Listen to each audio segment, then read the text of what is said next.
Okay,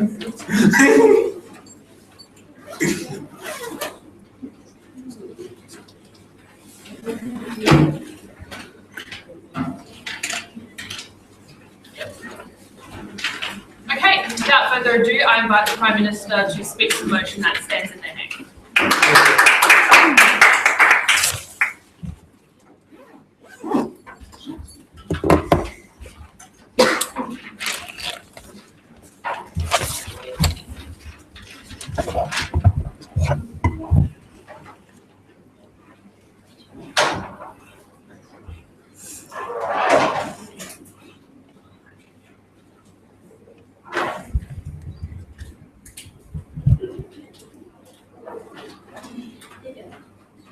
Ladies and gentlemen, the opening government would like to introduce who Robert Mugabe is in today's debate that we're talking about, right? Robert Mugabe was previously the head of state for the head of ZANU-PF, a political party in Africa, right? He was also the head of state of Africa, of Zimbabwe since 1980s, where he was first and only head of state since the independence from the post-colonial stage of Zimbabwe, right? So what is the racial backgrounds of Zimbabwe and Africa in general, right? There are white peoples and there are African peoples and other peoples that consist of the racial backgrounds of Africa and Zimbabwe in general. So Zimbabwe before the reigns of Robert Mugabe, right, it has become one of the richest country in Africa. The main source was agriculture, right? Zimbabwe consists to take into account the source of that country was the fact that they had really, really good resources for agriculture, right? So when Mugabe was in as a head of state of Zimbabwe, he wants this sort of reparation in how this kind of backgrounds exist in Zimbabwe state, right? Because at the time when he was the one who was the head of state at first, the white people owned most of the lands in Zimbabwe, right? And Mugabe wants to take them back, and the way that he took these lands back from the white people is that since he ascended into power, he violently took lands in violence under the guises of redistribution, right? He believed that to him, there was some sort of unfairness and the fact that this other people, African people who are not whites, are disadvantaged the fact that they did not have this kind of lands, they did not have this kind of resources that white people are most of the time more superior in at that land at the time, right? So the way that he took away this land is that he violently took lands under the guises of redistribution. Violence never ceased, and Zimbabwe has become now from the richest country to an increased inflation to a point where they have become one of the biggest or the highest inflation rate in the world, right? We believe that because of that, it was because of the fact that agriculture output has also reduced and the fact that people are starving and poverty is already rampant in his leadership. At the end of the day, we believe that his leadership is not a good leadership, right? He is a not good head of state, but not just that. More than that is because that he instigated violence between his supporters and the people around him who does not support him, right? We believe that during his reign, there are electoral frauds when once there was a very credible opposing member who is running against him, right? We believe that halfway through, this opposing member that was running against him had to stand out and say that he had to give up his position to actually run against him because of the fact that he had instigated threats and violence to the supporters of this opposition people, right? We believe that the allegations we believe that because of that fact, he finds his own. Because of that fact, we believe that he is not a good head of state, right? So allegations of voter frauds and political prosecution also exist rampantly under his rule, right? Not only did he entrench political powers, he also wants a power dynasty in which he has a wife called Grace, right? And because of the fact that he had this wife, he wanted this power dynasty to continue over the years. He fired his own deputy prime minister in order to make way for his wife to succeed after him. But the fact that he had this kind of power dynasty that he wants to put forward and to make sure that his wife succeed after him, we believe that the wife is just as problematic as he is, and it's not okay, right? Why is she problematic at the end of the day? Even when Zimbabwe was in poverty and poverty was rampant and people are starving, Grace who's actually called Gucci Grace, right? Why is she called that way? It's because she has shopped lavishly throughout the years, probably with money that come from the government at the end of the day, right? We believe that this is wrong, and because of that, the conclusion of this context is that Robert Mugabe is a very terrible person, and Zimbabwe and his people, the people has lost generations to political insecurity, poverty, and economic calamity. Thank you. So in mind, why should we prosecute Robert Mugabe, right? First things first, because of justice. The proof against Mugabe and his acts are already damning at the end of the day, right? His 30 to 40 years tenure has actually proven to us and to the people all over the world the fact that his leadership was problematic at the end of the day. Not just problematic, it has actually affected his people in such a way that they are actually to a point where they cannot actually remove themselves from such places, right? The consensus of Zimbabwe people also is to prove the fact that Mugabe and his acts are already damning, right? Even in power, inter-community has sanctioned him. Even in international community has sanctioned him, and for the fact that, for example, he was actually being sanctioned from going to Europe. European states do not accept him into the country, right?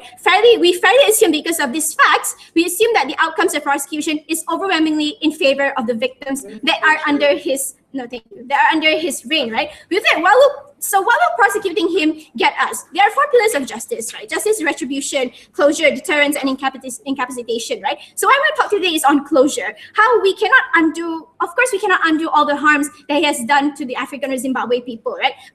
But the fact that people have suffered under his reign does not mean that we cannot actually promote justice into the system. How do we enable them to have closure at the end of the day and close this chapter and move on? Is actually to the fact that we should prosecute him. Why is that for? Why is that needed, right? By prosecuting, what does the prosecution do, right?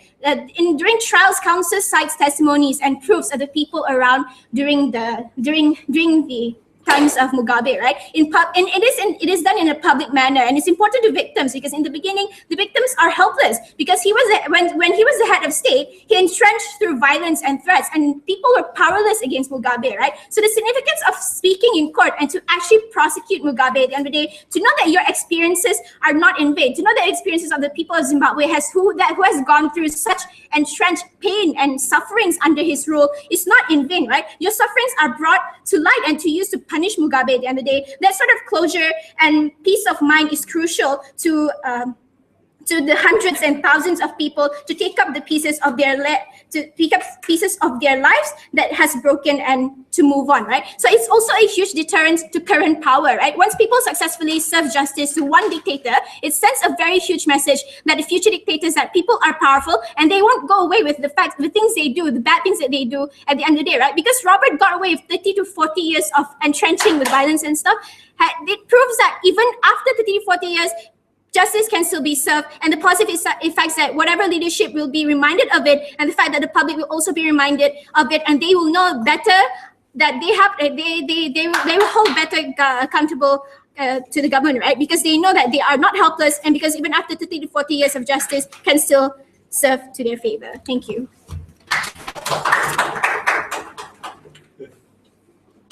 I thank the Prime Minister and invite the opposition leader to open the opposition's case. The first 6 minutes of PM's speech was a front page of The Economist of what Mugabe did and didn't do. Fantastic, non-contentious whatsoever.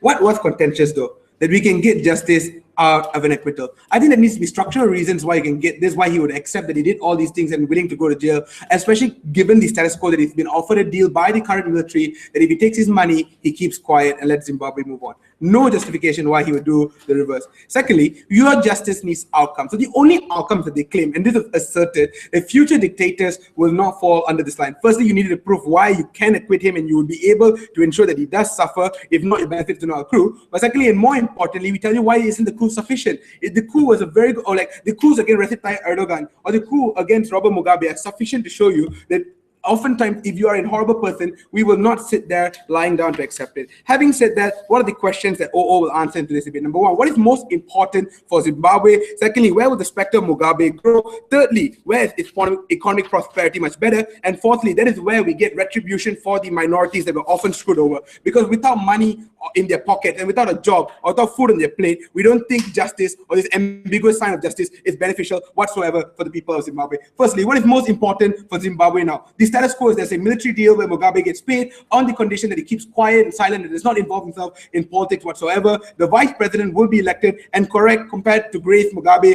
far preferential. What is the contention will make, right? In a world in which you hold Mugabe, prosecute, you want to prosecute Mugabe, and since there was no model on how you do this on the OG, this gives OO the ability to select the model. So we would suggest the OO would probably use an international body. We would tell you why that is horrible, right? 5 structural reasons why Mugabe has an incentive to galvanize his following base once he is prosecuted. Number 1, oftentimes he can re-bring back the narrative that he fought against imperialization and was the first individual within that region to ensure that black individuals get their right. Secondly, when FDI often came in and when companies bought property, he oftentimes stole this property to give it to people of his following clans, and these people are inherently in gratitude for the things that he's done. Thirdly, he's also hired huge amounts of people and put them in positions of power. These are your general leaders, these are your police, or your heads of states, your judges. All these people will be implicated on your side in the world in which you prosecute him, because prosecuting him means he has to release information and evidences of what he's done, and that implicates a lot more other people. You will not take Mugabe down alone, and for your full sense of justice, you need to take an entire nation of corrupt individuals down with you. We think that is just unfeasible. And lastly, through cronyistic methods, he even has a huge following base, even the lower stratas of society. These are people oftentimes of similar clans to him, of the majority clan, and we think they have a huge reason to continue to support Mugabe, especially in a world where he gets prosecuted, and especially in a world where he can retell the public, I have done a lot for you, this is when I need you, right? So you anger the following base, which is oftentimes made up of this majority clan. What is the outcome of this? Oftentimes it starts protests, violence, and an attempt to protect him from this prosecution. Because and this is similar to what happened in the case of Recep Tayyip Erdogan, right? When the coup happened, he called on to the people who he oftentimes protected to come and stand in front of tanks, and people are more willing to do so because this was the first individual that ensured that white power was not supreme within that nation. But what's our second contention, right? For full-fledged justice, you need to hold up vast amounts of people accountable. This means that you leave huge amounts of power vacuum within Zimbabwe without any mechanisms. You would have no judges, you would have no policemen, you would have no army generals. Who will replace them was never answered. That is why OG takes a fort. Secondly, what does economic prosperity mean? This needs 2 key things, right? Obviously, in a world in which there is constant infighting between clans, there'll be 2 key problems. Number 1, you're less likely to receive FDI, but number 2, oftentimes disagreement on economic policy or the election of certain individuals will be clan-based. We think both outcomes are extremely problematic. Why so? What oftentimes need to happen in the status quo is reconciliation within clans. You open up the old wounds when you increase the specter of Mugabe, because in the status quo, he has no incentive whatsoever to ensure that the people are remembered of what he's done. In your world, when he wants to escape prosecution, and if you can say that he would suffer a lot because that is what is proportionate to amounts of sufferings he's caused onto others, oftentimes he has an incentive to increase his specter. When he increases his specter and reminds the people of everything that he's done, what happens is there will be clan lines drawn between individuals on the ground in Zimbabwe. Why is that problematic? 2 key reasons. Number 1, when infighting, protests, and a lot of horrible things happen in Zimbabwe, like foreign direct investment and big corporations are less likely to invest within your nation. But secondly, if there are good economic policies, they will not be refuted along meritocratic lines. They're more likely to be refuted along lines of clan-based, because your clan leader will tell you, you cannot support this policy because it is suggested by an oppositionary clan member, or you cannot support this policy because I tell you no. These people have wanted our leader did, and it's unfair for you to support them. Within those lines are incredibly problematic, especially for the people of Zimbabwe. We would prefer a world in which they were able to put their own problems aside, because what justice really needs to be achieving in the status quo is we agree that the biggest victims were the minorities, and they might not get your ambiguous sense of justice here. But what we can prove is a betterment of the environment at the very least. It'll be more safer. There's no reason for fighting. But the best case scenario, what we can guarantee is a lot more economic improvement within the area. But before I move on, yes. All your arguments are contingent on backlash when people were supporting Mugabe. At the point where the BBC has already reported people cheer in the streets and massively celebrate at the point where he stepped down. Why is this true? So this is a comparative, right? So he stepped down. We agree that that is the.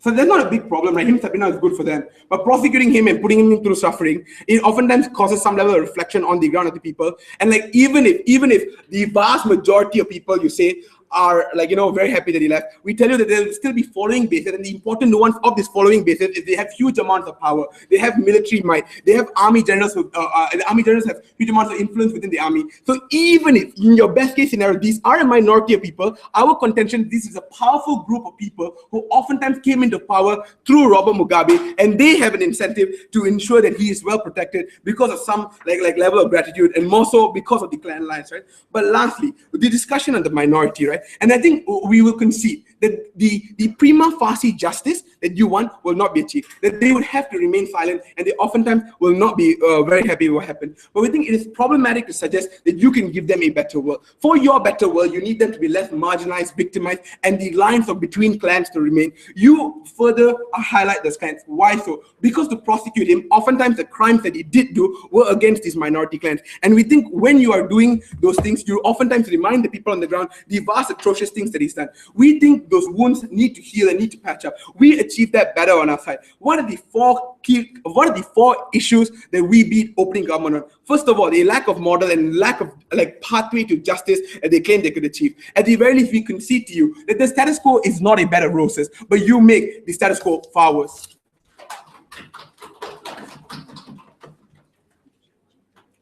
I thank the opposition leader and invite the Deputy Prime Minister to continue the government case.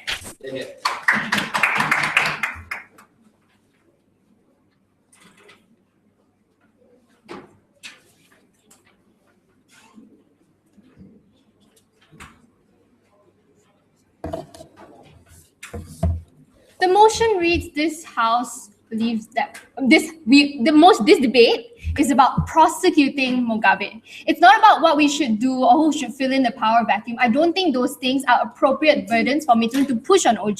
All we had to do for you today was to tell you why we thought prosecuting him would be a good thing, principally and practically, for the post-Mugabe era of Zimbabwe that now exists, right? We think that we did this sufficiently when we told you how this was crucial for the closure of the Zimbabwean nation, how this was so cathartic for them in order to be able to close this chapter and learn how to move on and pick up the pieces of their lives that were broken under his 30-year reign of violence and bloodshed, poverty, and etc. Right? So I don't think that it was fair for Mithun to tell you that we did a shit job, because I don't think that we did. And in fact, I don't think that he properly engaged with you on the things that we bring. So I will bring that back after I respond to him, right? But firstly, I think it's very important to tell you why a coup alone is insufficient. Because if you look at status quo, they were very careful about the terms that they used to describe the situation. The word coup is never one that is endorsed by the military, because they say that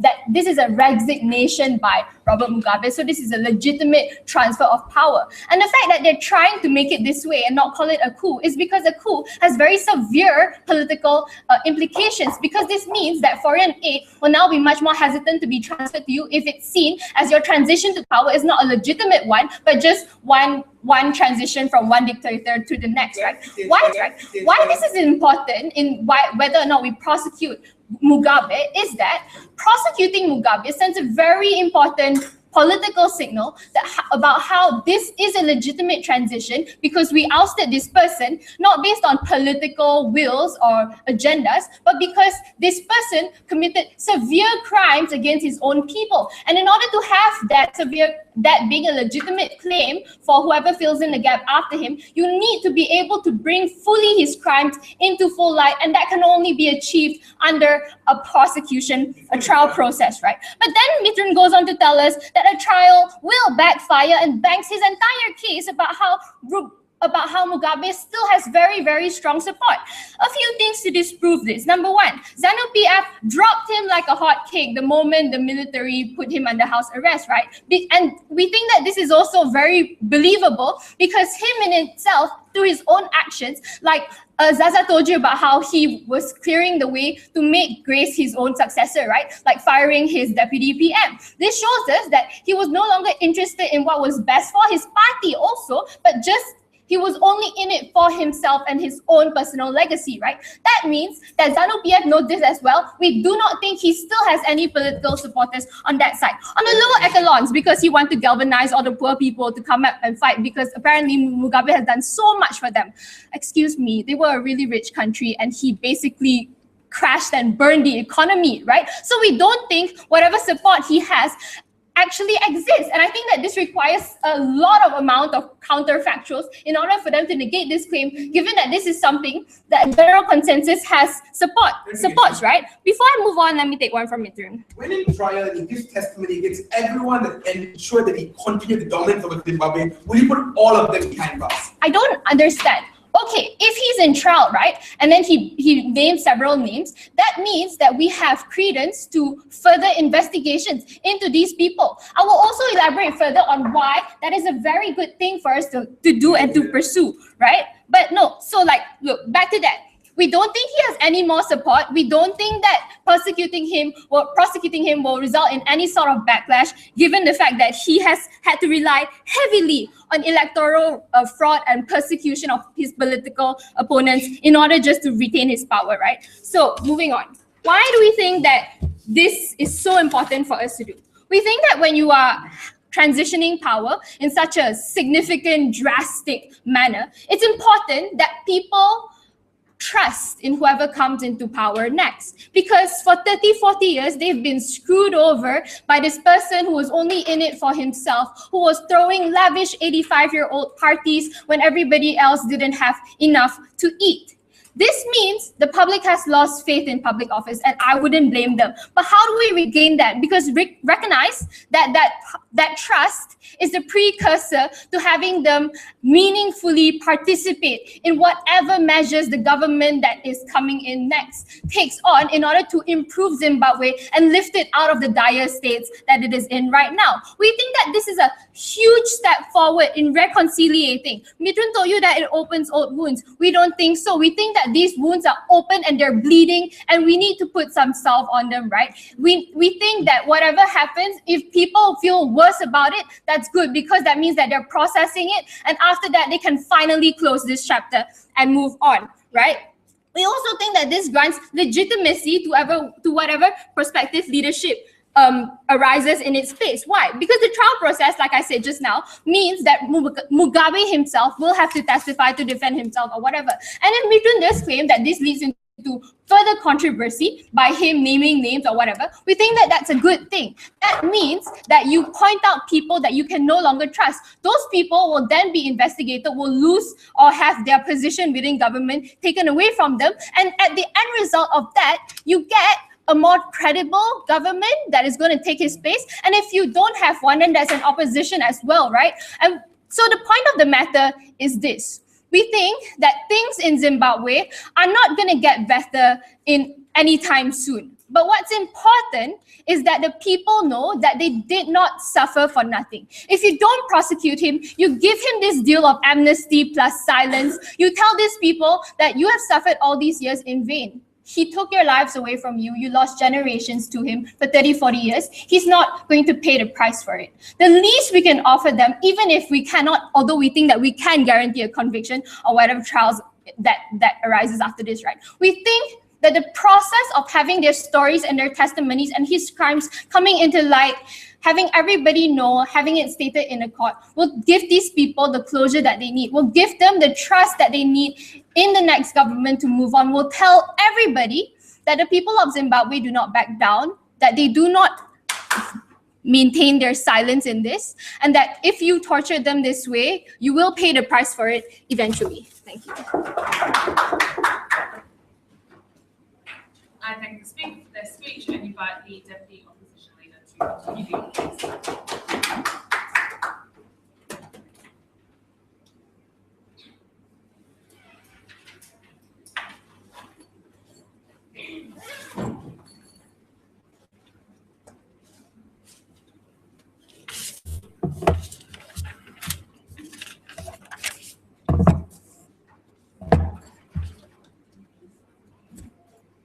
Good.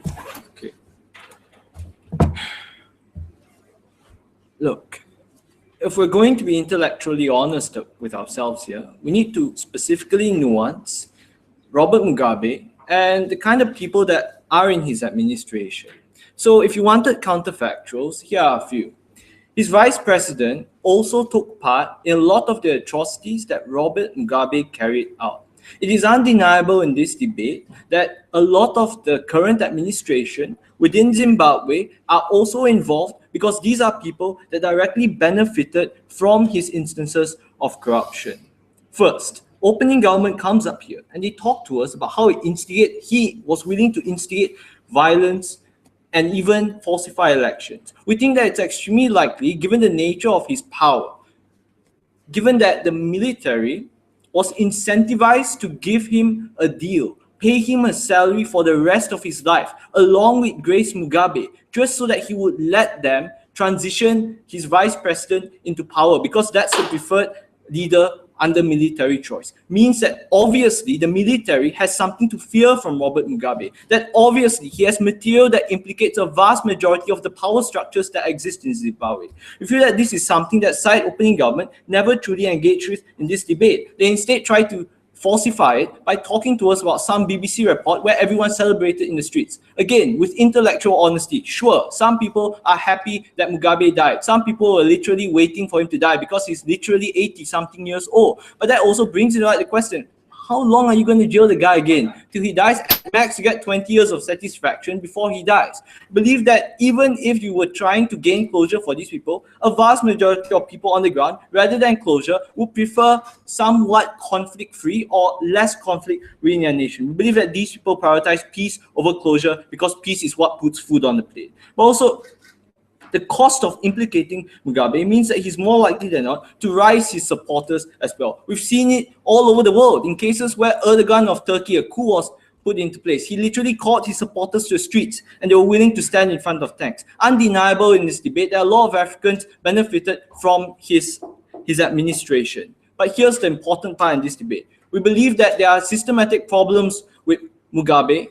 Yes, that is true. We're not saying Mugabe is a saint. But you make justice, which is like long-term justice, a lot harder.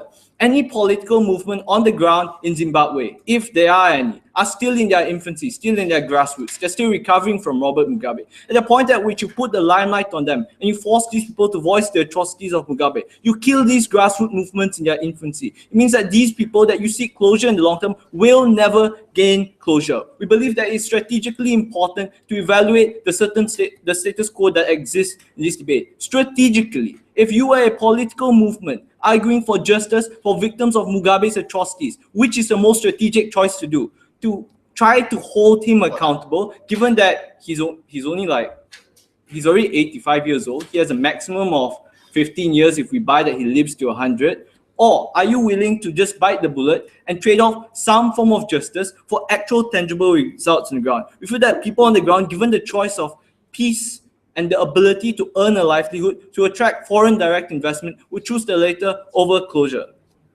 Incentives of people on the ground to rise up. We believe that the nature of his administration, whereby a lot of times his propaganda is based on the initial struggles he had against imperialist movement, means that more likely than not, the kinds of acts, when you hold him accountable, will be viewed as Western imposition. We've already seen it in instances whereby we tried to hold people accountable for the crimes that they did, war atrocities.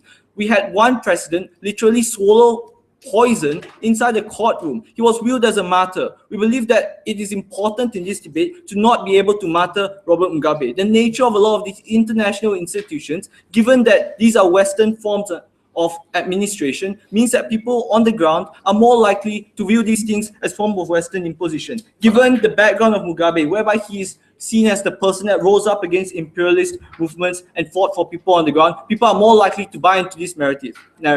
This hurts your long-term prospects at peace. Closing. So, like, this Western imposition thing, why can't we just have a special court of Zimbabwe the same way you had special courts earlier? Like, this really is not part of the debate at this point. It is part of the debate, because when you actually consider who is in Zimbabwe and who put Robert Mugabe in power, we realize that a lot of power structures within Zimbabwe are themselves people that benefited directly from Zimbabwe. The only reason Zimbabwe is out of power is so that they could put another corrupt individual on the at the highest office, which is the VP. A lot of people willing to put up with Robert Mugabe because of the nature of putting his VP in power. But implicating Robert Mugabe also implicates a vast majority of people within his administration. Where does it end? We believe that it is important to prioritize tangible results on the ground, such as the ability to attract direct foreign investment, rather than try to go after Mugabe, because of the impacts that were completely unengaged, that were highlighted by leader of opposition. He talked about the fact that implicating Mugabe means that he is more likely to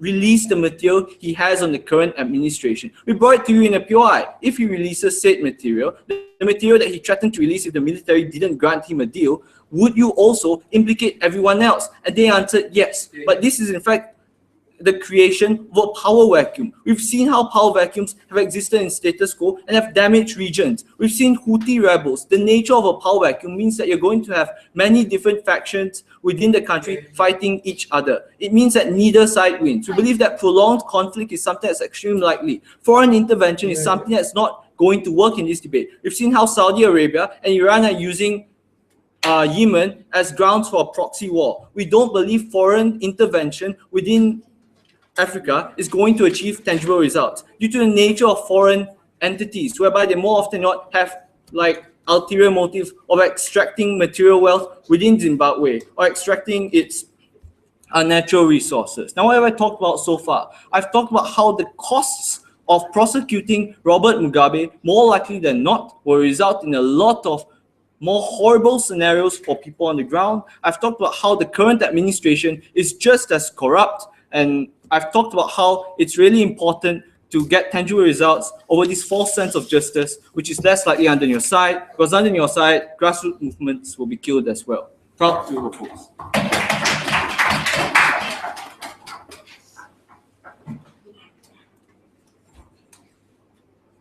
I thank the speaker for their speech and invite the government member to extend the debate for the government.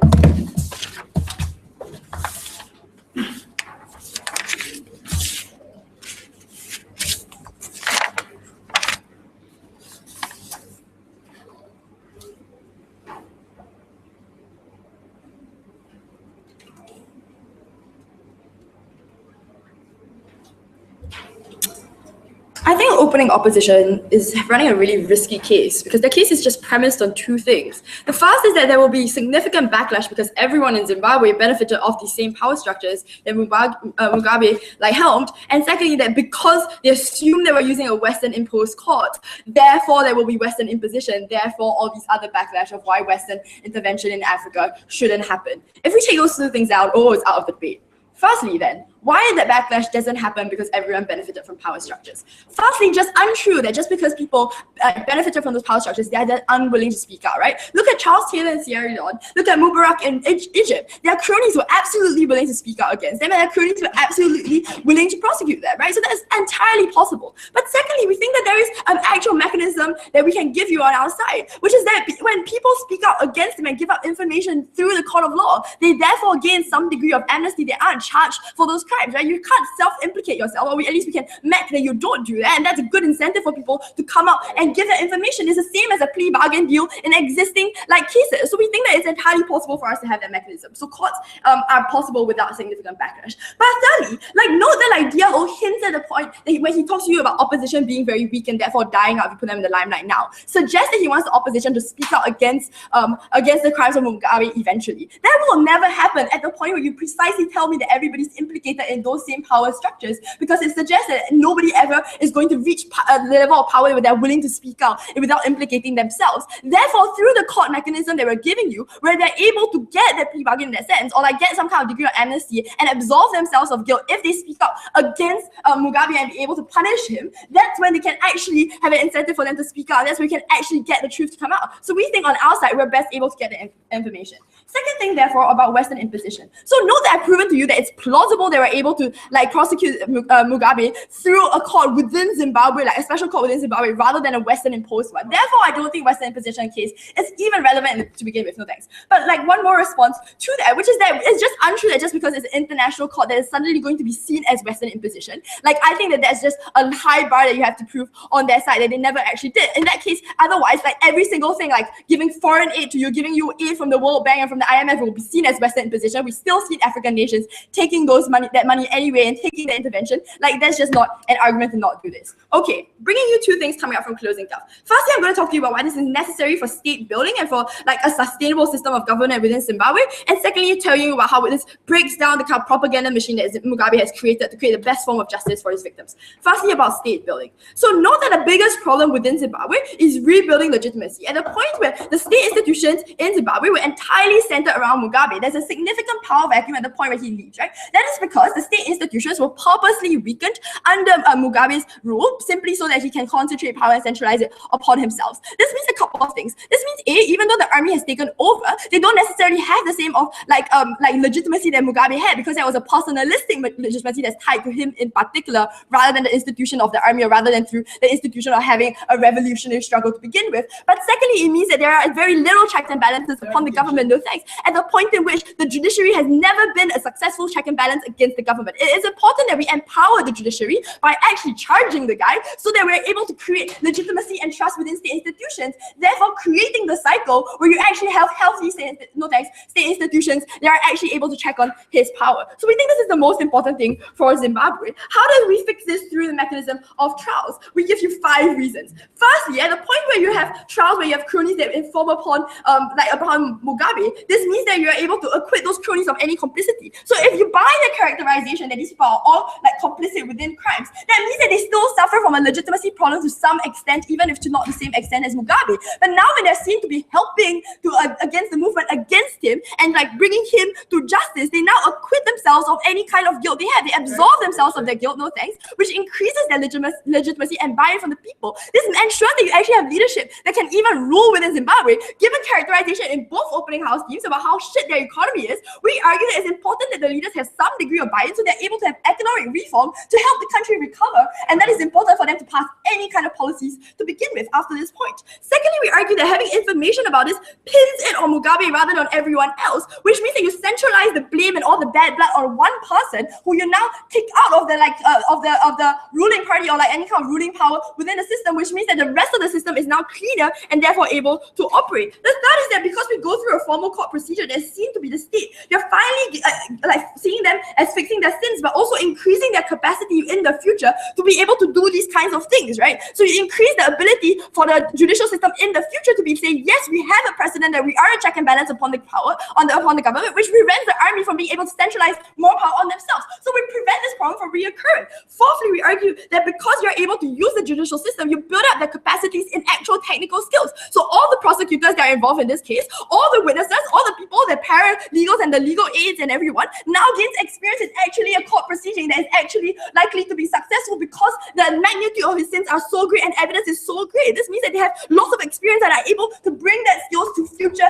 instances where they're able to use this. Fifthly, we just argue that it helps the opposition as well, because this delegitimizes the people in power and therefore gives them ability to actually try and challenge people in power and hopefully have some kind of political debate. Opening. How would you rebuild when the people on the ground are aware that the people ruling them are actually assholes? Isn't that more likely that they start a power vacuum because they all start fighting for that power? Okay, more of this in my second extension, which I'll move on to now. But just to appease you, we argue that like people aren't dumb, right? So like people know that the people in power are like the elites. They roughly know who the elites are, and they know that these elites are really bad guys. And these the elites now seem to be somewhat on their side because they're helping you to charge the biggest bad guy. Therefore, you get a little bit more buy-in compared to your side, but you still have the same problem. It's about like marginal differences. We have a comparison. Okay, secondly, how do we break down his propaganda machine? 2 pieces of characterization about his propaganda machine. Firstly, that it was built on lies against ethnic minorities that pitted them against each other. So yes, to the extent that people celebrated because they didn't like Mugabe is true, but it's still buy into the kind of lies that you have where you pit ethnic minorities against each other. You burn down the land of one ethnic minority and you make the other ethnic minority dance on their graves. Like that's literally stuff that he did in Zimbabwe, right? This means that you have like now a divided population that still continue to hate each other, which buys into the kind of sectarian divisions that opening up says is so harmful. The only way you break that is when you reveal that Mugabe was masterminding this and puppeteering all the information in order to misinform people and give fake news against the people. And so you only do that through a system of court where you're able to be able to like legitimately say that this was lies that he said, rather than through any kind of narrative that you create on your side, which is going to be unsuccessful and unpersuasive at the point where these lies still exist and you don't have an objective mechanism to take them down. I argue that courts are the most objective way to disseminate information and fight against information Indonesia, Mugabe had treated countless an anti-imperialist machine. That is what we suppose.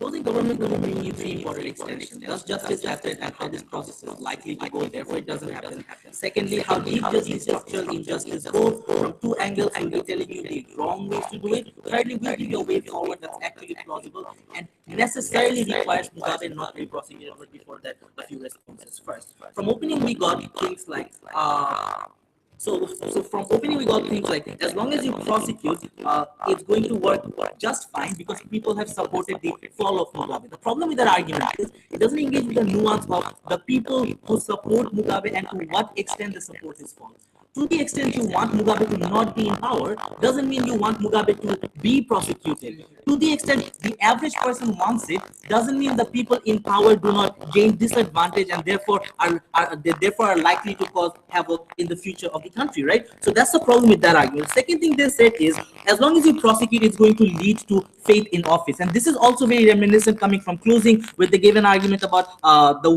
why empowering judiciary is important, non-contentious, but didn't really prove how that happens. Because the problem with that argument is that says that empowering judiciary is a spectacle and not a process and something you can suddenly make happen. So the three extensions that we'll be bringing you will be realistic achievements that Zimbabwe can make and should be making. But most importantly, this is true because of the micro interaction we will be the first team to actually talk about. So onto the first extension, does justice happen? So onto the first argument about does justice happen and why it doesn't happen. There's two things to understand in terms of why justice doesn't happen. First, to the extent that Mugabe has been in power for so long and there are long structures, that means when you suddenly decide to prosecute Mugabe, reversing all of the promises of letting him move forward, this is what leads to what has happened in all other similar trials. It means things like forced disappearances, taking away key witnesses who have evidence for all of those things. It means suddenly removing paperwork that actually proves a lot of these things may or may not be true. So that's the first thing. Second thing, these trials are always extremely long drawn. But the third thing you need to understand is, to the extent counter propaganda is a reactionary harm, it only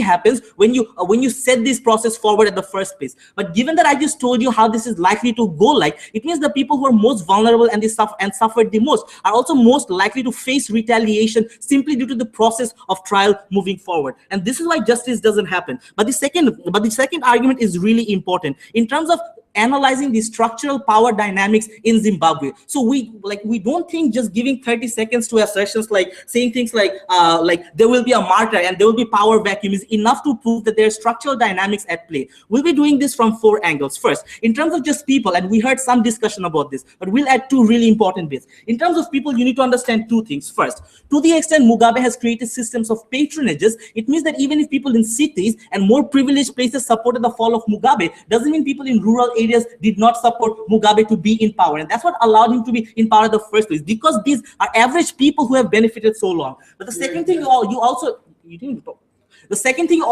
need to understand is the fact that it's so long a set number of people, even if they're not a majority, are in support of Mugabe. That's really important as opposed to setting forward a lot of harms. But we think there are three more important elements that are really important in the debate. First, we tell you this is about the fact that the point at which you start prosecuting Mugabe, you're also going to start pointing fingers at generals. What does it mean? These are people who hold a monopoly of violence and actually brought Mugabe down in the first place. But secondly, these are also people who you want to act in good faith. To the extent the process of trial is going to tangibly harm these people, these are also people who will suddenly go against the process of new democratization. But there's a third group of really powerful enemy that you accrue. So we're talking about oligopolies, and this is really important. We're literally telling you in this debate for Zimbabwe to move forward, forward, it has to cater and pander to these military structures and oligopoly structures that have caused a lot of the harms historically, but it's the only way for Zimbabwe to move forward. This is a really important claim that you need to understand, because this is a very specific debate about a really specific country. But moving on,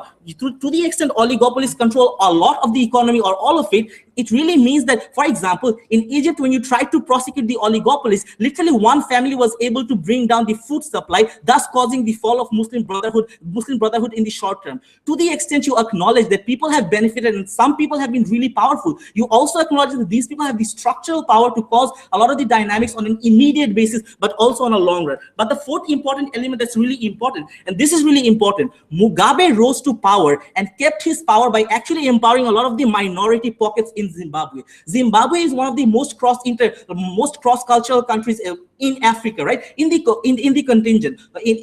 continent, right? So what Mugabe did historically is a lot of these minorities that other dictators would usually ignore, he actually empowered them. Under your side, these are the people who are most likely to face the wrath of the public, or most likely to face the wrath of the public. So that's the first way in which things get much worse. But the second way is really important.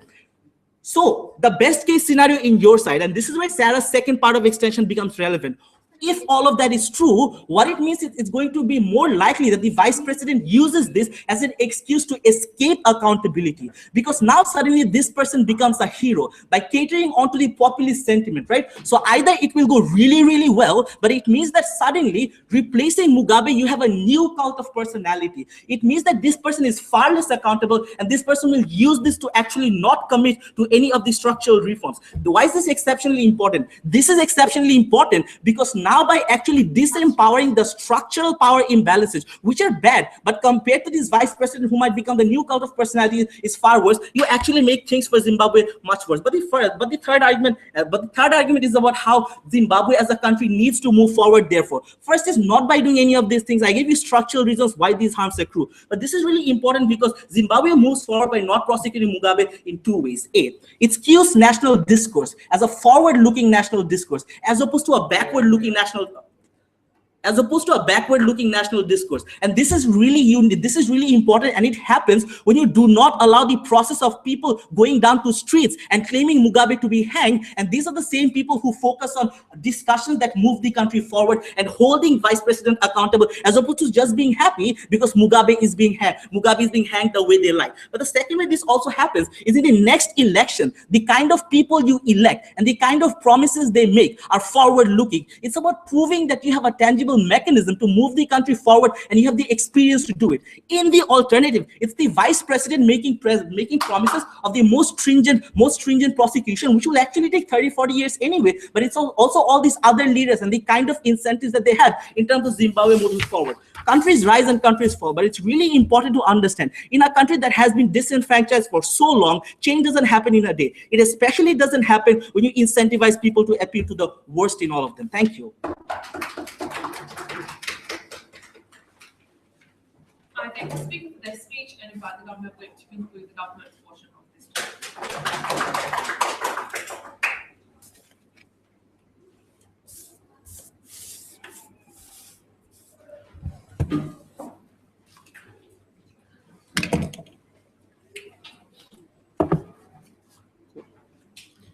Underneath the cries of joy in the streets of Harare when Zimbabwe was finally freed of Mugabe, were the weeps of sorrow of the people who were forced to dance in the graves of individuals who died when Mugabe, as part of the Shona majority, oppressed neighboring ethnic minorities. This point isn't to prove that people need closure. It is to prove that there is a seed of hatred that is in Zimbabwe, similar to that of the sort of backlash from supporters for Mugabe. That is to say, the same sort of people they want to defend are also, like the opposite of them, are also present in this debate. How do we move forward in prosecuting Mugabe is because when you do that, you're able to win both sides, and that's why closing government takes this debate. This speech is going to focus on a few things. First, I'm going to deal with why or how trials are possible. This comes in the form of CGs, oligopolist labels, practically general argument in opening opposition, and also about whether or not the procedural justice is possible with regards to information and corruption. So, I think it's important to note with regards to whether or not trials is possible, is that both their arguments hinge upon the fact that generals are self-interested and hence they wouldn't want to get into power, and they won't want to get prosecuted, and hence it's a problem. A few reasons why that's not true. Like Sarah pointed out why, like there are many ways in which you can go through a trial via Zimbabwe in a way that's possible for you to either not implicate these generals or prosecute them if it's not within their interest. These are things like getting them to come out and speak against Robert Mugabe in exchange for immunity, where everything has happened. Everywhere. Sierra Leone in special courts. Mubarak, when we prosecuted both him and his children. Individuals who came out and spoke against Hosni Mubarak, it ended up being like, one of them is literally the former general who's the current prime minister of Egypt. What this means is that trials don't necessarily necessitate a sort of infighting, because individuals are able to get away with this in the form of actually focusing all that hatred onto one person. That is why Sarah's extension is extremely important. Pinning the blame on one person allows for both individuals from both parties to move on. Why? On the side of individuals who suffered under Mugabe, they finally see justice and are able to agree that he gets what he deserved. But on the side of the people who supported him, they have one of two options. One, they now see the visibility of his harms, i.e. the atrocities he's committed, and are swayed against supporting him. But secondly, if the atrocities are so visible, it becomes literally an unviable option to support. Note, Mugabe isn't the only person who represents the Shona majority. There are many other individuals who they can rally behind, and as the court procedure goes on, and more things are being revealed of Mugabe, he becomes a less and less attractive figure of a cult of personality. And that's how you diminish that form of domination Mugabe has on its people right now. However, they then talk about procedural inconsistencies with regards to this. That is to say, this is when generals are likely to do this because they can hide information and hence the court procedure itself can't exist. Well, one, that's empirically untrue, but there are a few reasons to this and why this can be possible. The first is, this particular court case is unlike any other court case that's done under the rule of Mugabe. That is, it is national, that's the focus of all the media, and it's much harder to, say, hide information or kill everyone who suffered under Mugabe who are willing to speak out. Secondly, because this is also a very national, a very large thing, and it's necessarily sensationalized, it means it has the attention of the international community. One particular case means, and given that Zimbabwe needs to also garner some sort of international relations going forward, means that generals are unlikely to engage in this sort of intervention as likely as possible. And that's the two reasons why this procedural inconsistency cannot exist. But why is so then it comes to this inconsistency in our world. Because on one hand, closing government says it's generals are likely to harm the procedural system, but at the same time they tell us, oh, actually no, this vice president benefits from doing so. So let's deal with if they do benefit. So their argument was, and this was basically the extension, if the vice president benefits from being the hero who took down Mugabe, that is bad because then they become a national hero. Untrue. That ignores Sarah's extension. That is to say, the trust in the judiciary is what allows for individuals to, allows for a deterrent to take place. What is this deterrent?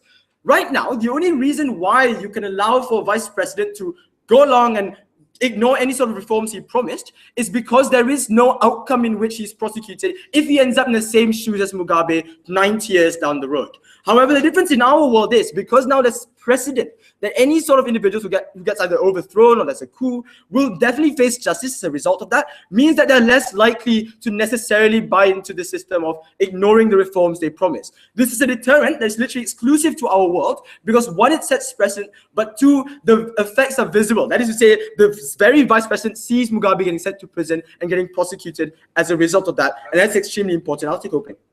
When the people are aware of the atrocities that his cronies commit, but your courts let them go scot-free, how does the judiciary improve in your world?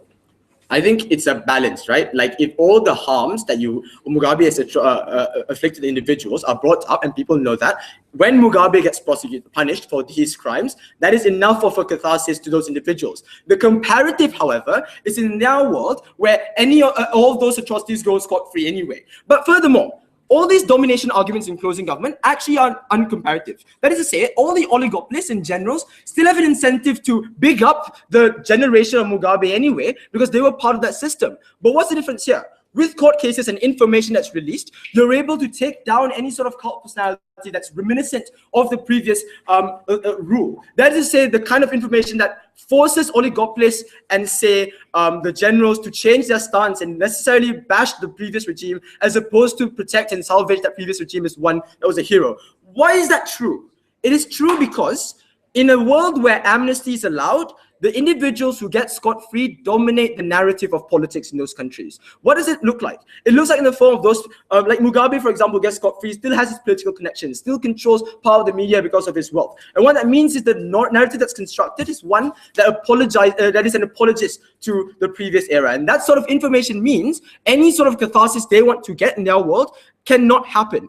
Sarah's argument is then, what happens afterwards? Afterwards, that means there's less buy-in. The very institutions they want to talk about. So even if in their world, you possibly have a vice president that doesn't take away or do away with all the reforms he promised, you still don't have the people who are willing to buy into the very institutions they feel are corrupt by the fact that, well, this judiciary cannot even prosecute someone who's apparently a dictator and has stolen lots of money. And that lack of buy-in is what stops any sort of moving on. But the comparative is in our world, at least then individuals know that Mugabe is wrong, he's punished, and other generals are able to shy away from that legacy and allow us to construct a new Zimbabwe that is independent of oppression. That is extremely important, and that's why closing government takes this debate. I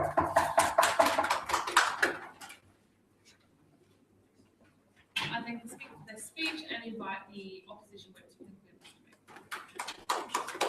this debate.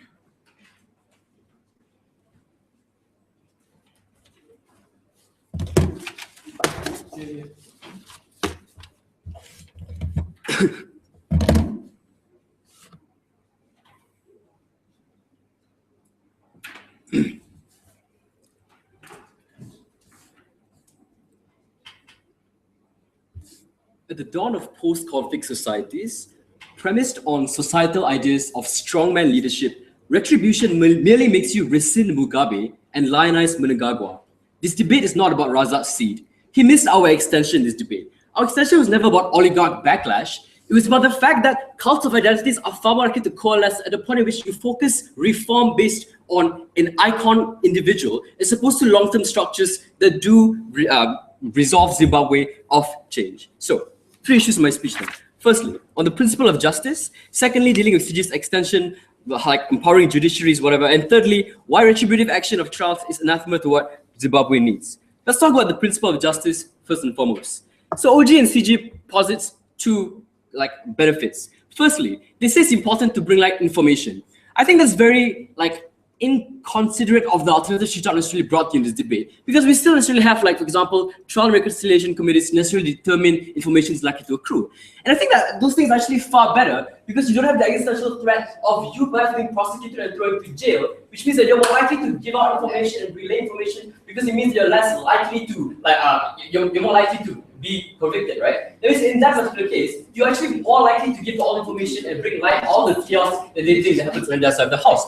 Comparatively, in a trial process, you do have the existential threat of you being convicted. But secondly, they said, it's important for people to ensure that they have closure. So I think that this is also where Shijab's argument was exceptionally important, because clearly that justice and closure was contingent on you getting the result that you want. We don't think it's necessarily the conspiracy theory that opening opposition says that he still has supporters in the judiciary and shit. But we think that it's not sensitive to the legacy that Robert Mugabe has fostered. That is to say that when he has committed to those crimes, when he has silenced numbers of opposition, when he has conducted state capture, he has done those things whilst wiping out those forms of evidence. We think that in those particular circumstances, there are 2 massive harms that accrue here. Firstly, you're likely to prosecute with flimsy evidence. And in that particular case, you're likely to erode any institutions of democracy that are likely to form in Zimbabwe. We think that's far worse, because insofar as you want to empower judiciaries, if you prosecute with flimsy evidence, you're less likely to empower the judiciary. But secondly, I think the instance where there's no prosecution, you essentially get zero closure for victims.